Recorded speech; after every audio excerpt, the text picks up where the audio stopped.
जय हिंद दोस्तों। इस वीडियो में हम लोग प्रायद्वीपीय भारत की नदियाँ यानी दक्षिण भारत की नदियों के बारे में यहाँ पे अच्छे से डिस्कशन करेंगे। दोस्तों, इससे पिछले वीडियो में हिमालयी नदियाँ, जितनी भी हिमालय से निकलने वाली नदियाँ थीं, उनके बारे में हमने पूरा अच्छे से डिस्कस किया था, जिसका लिंक हम वीडियो के डिस्क्रिप्शन में लगा देंगे। वहाँ से जाकर के वो आप पहले देख लीजिएगा। सिंधु नदी तंत्र, ब्रह्मपुत्र नदी तंत्र, गंगा नदी तंत्र, ये जितनी नदियाँ थी हिमालयी नदियाँ, उन सब के बारे में हमने अच्छे से पढ़ा रखा है। इस वीडियो में हम लोग प्रायद्वीपीय भारत यानी दक्षिण भारत की नदियां अच्छे से डिस्कस करेंगे। बहुत अच्छा टॉपिक है, इससे क्वेश्चन भी पूछे जाते हैं, तो परेशान होने की ज़रूरत नहीं है। जिस तरीके से इसको बनाया है आप अच्छे से देखिएगा वीडियो, और उसका अच्छे से नोट्स भी आप बना लीजिएगा। एनसीईआरटी कवरेज रहता है नोट्स में, तो आपको परेशान होने की ज़रूरत यहाँ पे नहीं पड़ेगी। तो चलिए दोस्तों, आज की क्लास हम लोग शुरू करते हैं। उससे पहले जो लोग चैनल पर नए हैं वो लोग चैनल को सब्सक्राइब जरूर कर दें और बेल आइकन को प्रेस करना ना भूलें, नहीं तो आपको नोटिफिकेशन नहीं मिलेगा और आपको क्लास का पता नहीं चल पाएगा। तो बेल आइकन को जरूर प्रेस करें। तो चलिए देखते हैं हम लोग सबसे पहले प्रायद्वीपीय नदी तंत्र। तो आपको बता दें, हमने बताया था दो नदियां पढ़ाने के टाइम बताया था कि नदियों को दो भागों में डिवाइड किया गया था। एक डिवाइड किया गया था हिमालयी नदियां और दूसरा डिवाइड किया गया था प्रायद्वीपीय नदियां। हिमालयी नदियां यानी जो हिमालय से निकलने वाली नदियां थी, जैसे सिंधु नदी, ब्रह्मपुत्र नदी, सिंधु की जितनी भी नदियां थी सिंधु नदी तंत्र में, वो गंगा नदी तंत्र, गंगा से जितनी नदी तंत्र की नदियां थी वो सब हमने ऊपर पढ़ा रखा। तो ये वाला वीडियो पूरा आपका कंप्लीट है। अब प्रायद्वीपीय भारत की नदियों में जितने इंपॉर्टेंट्स हैं, बिल्कुल कायदे से बहुत अच्छी तरीके से इन चीज़ों को समझाया गया है, तो आप बने रहिएगा और पूरा वीडियो देखिएगा। तो इसमें से प्रायद्वीपीय भारत की नदियों में आज हम इसी टॉपिक को यहाँ पे डिस्कस करेंगे। तो चलिए देखते हैं कि हिमालयी नदी तंत्र की तुलना में प्रायद्वीपीय नदी तंत्र बहुत अधिक पुराना है। दक्षिण भारत की नदियां प्रायः वृक्षनुमा अपवाद तंत्र रखती हैं, यानी कि जब वो बहती हैं तो इस तरीके से उसमें कई नदियां आकर के मिलती हैं, तो ये वृक्षनुमा कुछ अपवाद तंत्र होता है, इसी को बोलते हैं वृक्षनुमा अपवाद तंत्र रखती हैं। प्रायद्वीपीय नदियों के अपवाद तंत्र में नर्मदा, ताप्ती, माही, गोदावरी, कृष्णा, कावेरी और महानदी जैसी नदियां देखने को मिलती हैं। अब प्रायद्वीपीय भारत की नदियां में दो नदियां पड़नी होती, जैसे एक अरब सागर में गिरने वाली नदी, दूसरी बंगाल की खाड़ी में गिरने वाली नदियां। इसको हम लोग इस तरीके से यहाँ पे समझ सकते हैं कि जो अरब सागर में कौन सी नदियाँ गिरती हैं और बंगाल की खाड़ी में कौन सी नदियाँ गिरती हैं। तो अरब सागर में ये नदियाँ हैं और बंगाल की खाड़ी में ये नदियाँ अपना जल गिराती हैं। अरब सागर में लूनी, साबरमती, माही, नर्मदा, ताप्ती, मांडवी, जुआरी, सरस्वती, भरतपुजा और पेरियार जैसी नदियाँ देखने को मिलती हैं, जो अरब सागर में अपना जल गिराती हैं। और बंगाल की खाड़ी में दामोदर, स्वर्णरेखा, वैतरणी, ब्राह्मणी, महानदी, गोदावरी, कृष्णा, पिन्नार, कावेरी और वैगई, ये नदियाँ। तो इसको हम ट्रिक के द्वारा भी बता देंगे, तो आप उससे भी याद कर लीजिएगा, वरना आप ये चार्ट बिल्कुल दिमाग में रखिएगा। इससे क्वेश्चन जब आता है तो इन्हीं नदियों से आता है मिल करके, ठीक है। तो इनको आपको अच्छे से याद रखना है। चलिए अब हम लोग यहाँ पे देखने वाले हैं, सबसे पहले हम लोग देखेंगे कि बंगाल की खाड़ी में कौन कौन सी नदियाँ अपना जल गिराती हैं, फिर अरब सागर में कौन कौन सी नदियाँ अपना जल गिराती हैं। तो यहाँ पे लोग देखने वाले हैं कि बंगाल की खाड़ी में कौन कौन सी नदियाँ आकर के अपना जल गिराती हैं। तो ये बंगाल की खाड़ी में आप देख रहे हो कि बिल्कुल स्टार्टिंग से ही नदियाँ बना रखी हैं। ये जो दामोदर, ठीक है, दामोदर की इस सहायक जाके हुगली में जाकर के अपना जल गिराती है। स्वर्ण रेखा, वैतरणी, ब्राह्मणी, महानदी, गोदावरी, कृष्णा, पेन्नार, कावेरी, वैगई, ये बिल्कुल सीरियल से नदियां भी यहाँ पे लिखी हुई हैं, तो इसी क्रम में आपको याद भी करना है, ठीक है। अब देखते हैं दामोदर नदी। तो इसका उद्गम छोटा नागपुर के पठार यानी झारखंड से होता है। बहाव क्षेत्र में झारखंड, पश्चिम बंगाल और बंगाल की खाड़ी में यह नदी बहती है। दामोदर नदी झारखंड से निकल के पश्चिम बंगाल में हुगली नदी में जाकर के मिल जाती है। तो आपको इतना याद रखना है दामोदर नदी के बारे में कि इसका उद्गम जो होता है वो छोटा नागपुर के पठार से होता है, और ये नदी छोटा नागपुर के पठार से निकल करके, छोटा नागपुर का पठार कहाँ, झारखंड से निकल करके पश्चिम बंगाल में हुगली नदी से मिल जाती है। तो ये हुगली नदी से यहाँ पे अटैच हो गई, ठीक है। अब स्वर्ण रेखा नदी, तो उद्गम रांची के पठार से होता है। तो स्वर्ण रेखा नदी का उद्गम कहाँ से होता है, ये देखिए, ये बनी हुई स्वर्ण रेखा, तो ये रांची के पठार से उसका उद्गम होता है और झारखंड, उड़ीसा, पश्चिम बंगाल की खाड़ी में जाकर के अपना जल गिराती है, ठीक है। ऐसे देखते हैं वैतरणी नदी। तो वैतरणी नदी के बारे में, इसका उद्गम क्योंझर पठार उड़ीसा से होता है, वैतरणी नदी ये है, ठीक है। और इसका उड़ीसा और उड़ीसा और बंगाल की खाड़ी में जाकर के अपना जल गिराती है, या दो में उड़ीसा में प्रवाहित होती है और बंगाल की खाड़ी में अपना जल गिराती है। तो एक राज्य में प्रवाहित होती है। जिस नदी की जितनी डिमांड है, जहाँ से जो क्वेश्चन आता है उतना ही आपको यहाँ पे हम बताएंगे, ठीक है। अब जैसे गोदावरी नदी है, तो ये गोदावरी नदी से क्वेश्चन आता है अच्छा खासा, तो गोदावरी नदी को थोड़ा सा हम अच्छे से डिस्कस करेंगे। तो गोदावरी नदी या इसका उद्गम त्र्यंबकेश्वर नासिक महाराष्ट्र से होता है। महाराष्ट्र, छत्तीसगढ़, तेलंगाना, आंध्र प्रदेश और बंगाल की खाड़ी में जाकर के अपना ये जल गिराती है। इस सीक्वेंस में ये प्रवाहित होती है। विशेषताओं में देखें तो जो गोदावरी नदी है, इसकी कुल लंबाई है 1465 किलोमीटर, 1465 किलोमीटर इसकी कुल लंबाई है। कितनी है? 1465 किलोमीटर। यह दक्षिण भारत की सबसे लंबी नदी है। भारत की दूसरी सबसे लंबी नदी गिनी जाती है। दक्षिण भारत की सबसे लंबी नदी, ठीक है। अगर दक्षिण की बात करें तो दक्षिण भारत की ये सबसे लंबी नदी है, और पूरे भारत की दूसरी सबसे लंबी नदी कौन सी है? गोदावरी नदी। अब सबसे जो इम्पोर्टेंट फैक्ट है वो ये पूछा जाता है कि इसे वृद्ध गंगा, बूढ़ी गंगा या दक्षिण की गंगा भी कहते हैं। देखो क्वेश्चन निकल के ऐसे आता है कि दक्षिण की गंगा किसे कहा जाता है? तो गोदावरी को। और दक्षिण भारत की गंगा किसे कहा जाता है? तो क्वेश्चन बदल जाता है, याद रखिएगा। दक्षिण भारत की गंगा कावेरी को कहते हैं, जबकि दक्षिण की गंगा या बूढ़ी गंगा या वृद्ध गंगा तो किसको कहते हैं? गोदावरी को कहते हैं। ये आप बिल्कुल अच्छे से याद रखिएगा, ठीक है। अब देखो इसकी कुछ सहायक नदियां भी हमें देखने को मिलती हैं। नासिक गोदावरी के तट पे बसा हुआ है, ये आप जानते हैं। जैसे गोदावरी का जो नदी, गोदावरी नदी तंत्र है, तो ये देखो त्र्यंबकनाथ से निकलती है। कहाँ से? त्र्यंबकनाथ से निकलने के बाद ये इस तरीके से प्रवाहित होती है, ठीक है, इस तरीके से प्रवाहित होती है। अब देखो इसमें कितनी नदियां आकर के मिलती हैं। इसमें देखो कितनी नदियां आकर के मिलती हैं। पूर्णा नदी, मंजीरा नदी, पेनगंगा, वर्धा और वेनगंगा का संगम है प्राणहिता नदी। याद रखिएगा, प्राणहिता नदी पेनगंगा, वर्धा और वेनगंगा का संगम माना जाता है। इसके बाद प्राणहिता नदी इसमें मिलती है, फिर इंद्रावती, फिर सबरी नदी इसमें आकर के मिलती है। तो ये जो मैप है ये आपको हेल्प करेगा कि कौन सी नदियां गोदावरी में आकर के मिलती हैं। तो इसी तरीके से आप इसको बना लीजिएगा कॉपी में, ठीक है।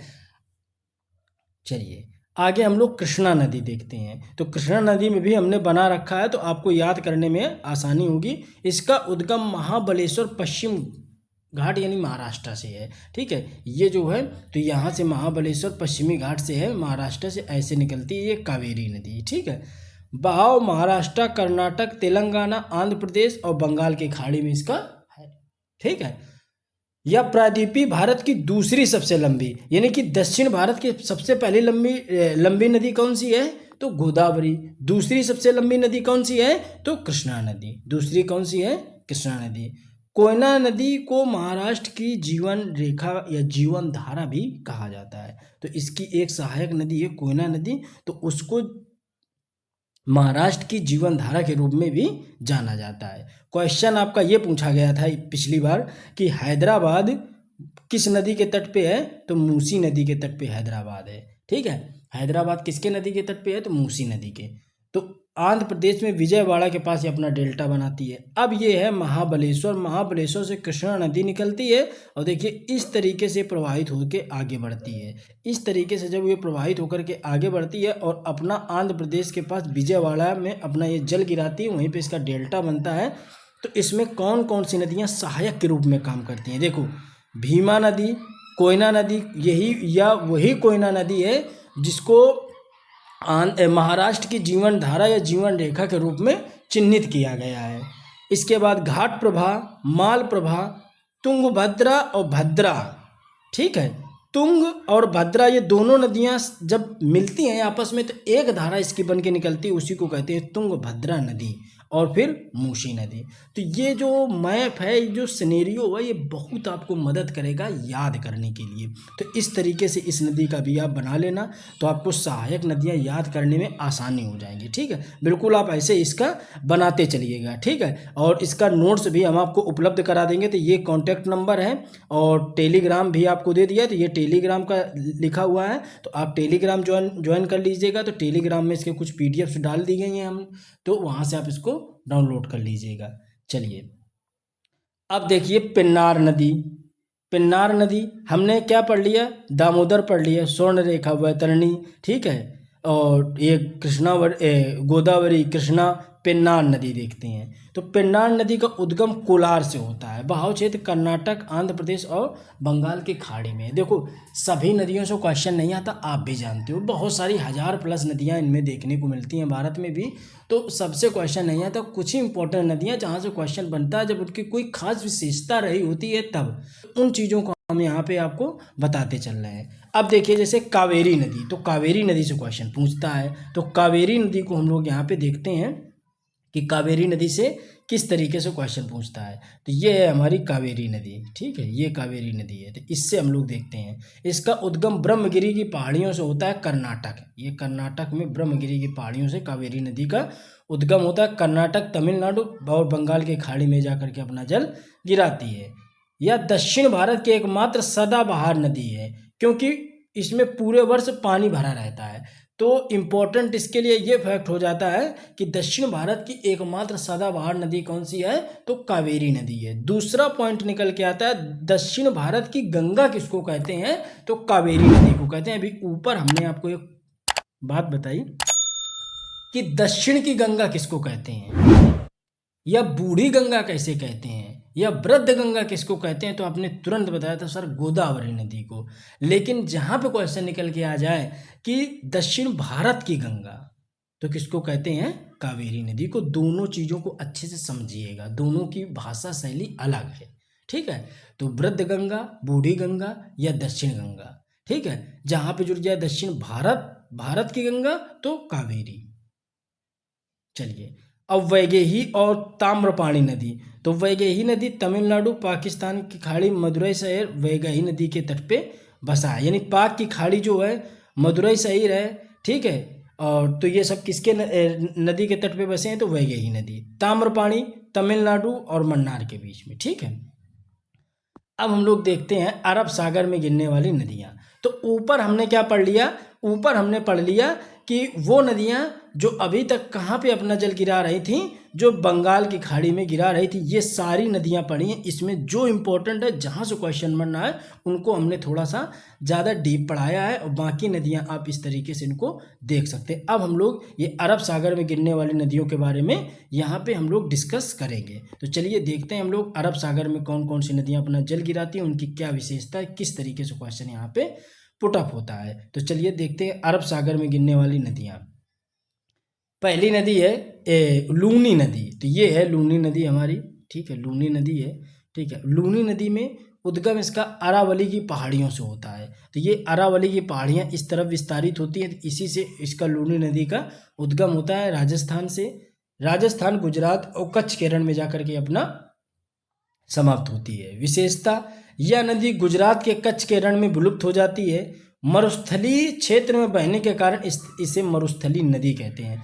तो इम्पोर्टेंट फैक्ट क्या निकल के आया कि किस नदी को भारत की मरुस्थली नदी कहते हैं, तो लूनी नदी को भारत की मरुस्थली नदी के रूप में जाना जाता है। एक फैक्ट ये भी निकल के आता है कि कौन सी पश्चिम घाट की नदी है जो कच्छ के रण में विलुप्त हो जाती है, तो वो है लूनी नदी। कौन सी है, लूनी नदी। अब चलिए देखते हैं साबरमती नदी। तो साबरमती नदी के बारे में, उद्गम इसका अरावली पर्वत से ही होता है, ठीक है, उदयपुर जिले से। राजस्थान, गुजरात और खंभात के खाड़ी में अपना जाकर के ये जल गिराती है, समाप्त हो जाती है। अहमदाबाद और गांधीनगर साबरमती नदी के तट पे बसे हैं। तो इम्पोर्टेंट पॉइंट क्या है कि अहमदाबाद और गांधीनगर किस नदी के तट पे हैं, तो साबरमती की नदी के तट पे ये हैं। ये चीज़ है, ये साबरमती नदी दिखाई दे रही है। चलिए अब हम लोग देखते हैं अगली नदी, माही नदी। तो माही नदी की एक सबसे बड़ी विशेषता आप जान ही रहे होंगे कि ये हमारी है माही नदी। और माही नदी वो नदी है, ये सबसे पहले तो विंध्य पर्वत से निकलती है, आप सब जानते हैं।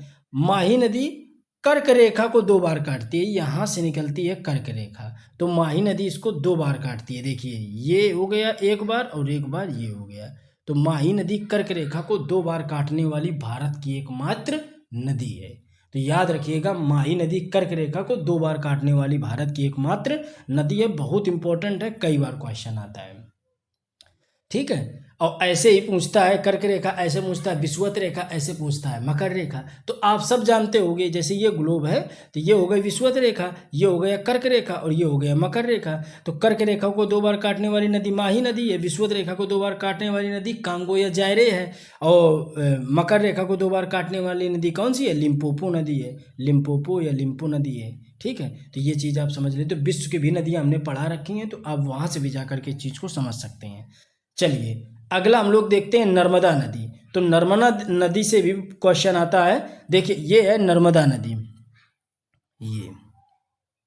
ये नर्मदा नदी है। देखिए 2 पर्वतों के बीच में है, एक है विंध्य पर्वत, एक है सतपुड़ा पर्वत। तो 2 पर्वतों के बीच से नदी प्रवाहित होकर के निकलती है। तो उद्गम इसका अमरकंटक की पहाड़ी के पश्चिमी ढाल मध्य प्रदेश से होता है, ठीक है। बहाव क्षेत्र क्या है इसका? मध्य प्रदेश, महाराष्ट्र, गुजरात और खंभात क्षेत्र में, यानी सबसे ज़्यादा मध्य प्रदेश में 87% ये बहती है, महाराष्ट्र में 1.5% बहती है, गुजरात में 11.5% के लगभग ये नदी प्रवाहित होती है, ठीक है। मध्य प्रदेश किसको जीवन धारा या जीवन रेखा के रूप में भी जाना जाता है। यह नदी अपने भ्रंश घाटी में होकर बहती है। सबसे ज़्यादा इंपॉर्टेंट फैक्ट है कि भ्रंश घाटी में होकर के कौन सी नदी बहती है? तो नर्मदा नदी बहती है, ठीक है। ज्वार नदी मुख का निर्माण करती है, यानी एस्चुरी का निर्माण करती है। तो फर्स्ट वीडियो में मैंने आपको डिटेल में बताया था एस्चुरी क्या होता है, डेल्टा क्या होता है, तो उसको आप जरूर देखिएगा। नर्मदा और सोन ऐसी नदियां हैं जो एक स्थान अमरकंटक से निकलती हैं और विपरीत दिशा में बहती हैं। मध्य प्रदेश का जबलपुर इसी नदी के तट पे बसा हुआ है। तो क्वेश्चन ये जो नदी के तट पे बसे हुए शहर है ना, इनसे भी निकल के आता है, तो इन चीज़ों को भी आपको अच्छे से देखना है। देखते हैं ताप्ती नदी। तो ताप्ती नदी के बारे में क्या खास है? तो नर्मदा नदी हमने ये पढ़ ली, ये विंध्य पर्वत है, ये सतपुड़ा पर्वत है, इसके बीच में बहती है। ऐसे ताप्ती नदी के बारे में और इसके बारे में हमने पढ़ा कि ये क्या है? भ्रंश घाटी में बहती है नर्मदा। सेम ताप्ती नदी भी अपने भ्रंश घाटी में ही बहती है। ऊपर सतपुड़ा पर्वत पड़ जाता है, नीचे भी पर्वत पड़ जाता है, तो अपने ये किस में बहती है? भ्रंश घाटी में। निकलती कहाँ से है? मध्य प्रदेश के बैतूल जिले से ये निकलती है। मध्य प्रदेश, महाराष्ट्र, गुजरात, इनमें ये प्रवाहित होती है, इन राज्यों में। यह भ्रंश घाटी में प्रवाहित होती है। ज्वारणी मुख का निर्माण करती है। ज्वारणी मुख का मतलब ये डेल्टा का निर्माण करती है। तो नर्मदा और ताप्ती दोनों डेल्टा का निर्माण करती हैं, और यह दोनों नदियाँ किसके? भ्रंश घाटी में बहती हैं। सूरत ताप्ती नदी के तट पे बसा हुआ है। किसके नदी के? तो ताप्ती नदी के तट पे बसा हुआ है। मांडवी नदी देख लेते हैं, और ज्वारी नदी। मांडवी नदी क्या है? कर्नाटक के भीमगढ़ स्थान से पश्चिमी घाट से निकलती है। कर्नाटक, गोवा और अरब सागर, गोवा की राजधानी पणजी मांडवी नदी के तट पे है। तो मांडवी नदी है, तो इसके जो गोवा की राजधानी है पणजी, वो मांडवी नदी के ही तट पे बसी हुई है। जुआरी नदी का मतलब है कि ये गोवा में ही पड़ती है और अरब सागर में अपना जल गिराती है। तो जुआरी गोवा, बस इतना याद रखिएगा।